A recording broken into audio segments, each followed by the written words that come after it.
తులారాశి వారికి షష్టమ స్థానంలో శని, పంచమ స్థానంలో రవి, బుధుడు, రాహువు, శుక్రుడు.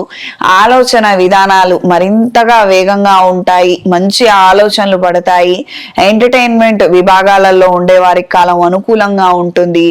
కెమెరా ఫీల్డ్ లో ఉన్న వారికి కావచ్చు, ఫోటోగ్రఫీ, వీడియోస్, ఎడిటింగ్, ఈ సోషల్ మీడియా వెనకాల ఉండి నడిపించేటువంటి మాధ్యమాలలో ఉన్న వారందరికీ, ఉద్యోగాల్లో ఉన్న వారందరికీ కాలం అనుకూలంగా ఉంటుంది. వినూత్నమైనటువంటి ఆలోచనలు, అవుట్ ఆఫ్ బాక్స్ ఆలోచనలు చాలా ఎక్కువగా వస్తాయి.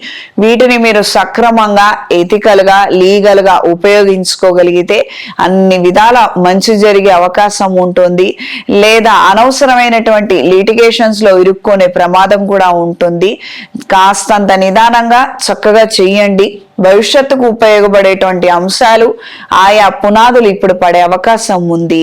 కళా సాంస్కృతిక రంగాల్లో ఉన్న వారికి కాలం అనుకూలంగా ఉంటుంది. రియల్ ఎస్టేట్ లో ఉన్న వారికి కాలం అనుకూలంగా ఉంటుంది.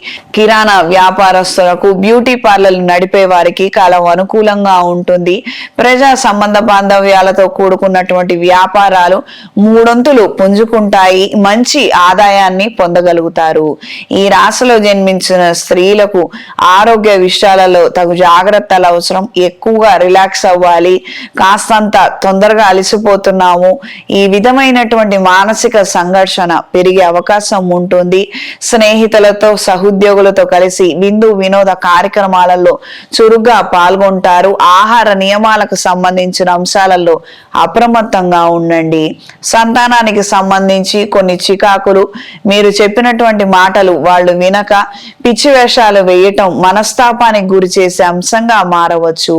ఈ రాశిలో జన్మించిన విద్యార్థులకు కాలం అనుకూలంగా ఉంటుంది. కాకపోతే ఎక్కువగా శ్రమించాలి. మంచి రిజల్ట్స్ ని మాత్రం మీరు పొందగలుగుతారు. ఇది గ్రహించి మెలగండి. గ్రహస్థితి రీత్యా మనం శ్రమిస్తే దానివల్ల వచ్చే ఫలితాలు వేరే. అంటే గ్రహస్థితి కేవలం మనం కష్టపడాలని కోరుకుంటోంది.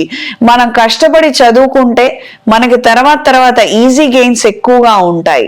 ఈ యొక్క గ్రహస్థితి మనకి ఆ కష్టాన్ని ఇస్తున్నప్పుడు అది అనుభవించకుండా మనం ఏదో ఈజీ పాత్లో వెళ్ళిపోవాలని అనుకుంటే అది రేపొద్దున వేరే విధంగా మనకి ఇబ్బంది పెట్టే అవకాశం ఉంటుంది. ఇది గ్రహించి మెలగండి. ఈ రాశిలో జన్మించిన వారు ప్రతిరోజు దక్షిణామూర్తి స్తోత్రాన్ని పఠించండి. ప్రత్యేకంగా ముఖ్యమైన కార్యక్రమాలు ప్రారంభించే ముందర, ఎగ్జామ్స్ కావచ్చు, కొత్త ఉద్యోగ ప్రయత్నాలు కావచ్చు, ఉద్యోగం మారటం కావచ్చు, ఈ సందర్భాలలో మహాపాశుపత హోమాన్ని జరిపించండి. గురుబలం పెరుగుతుంది. తద్వారా చేసే పనులలో విజయాన్ని పొందుతారు.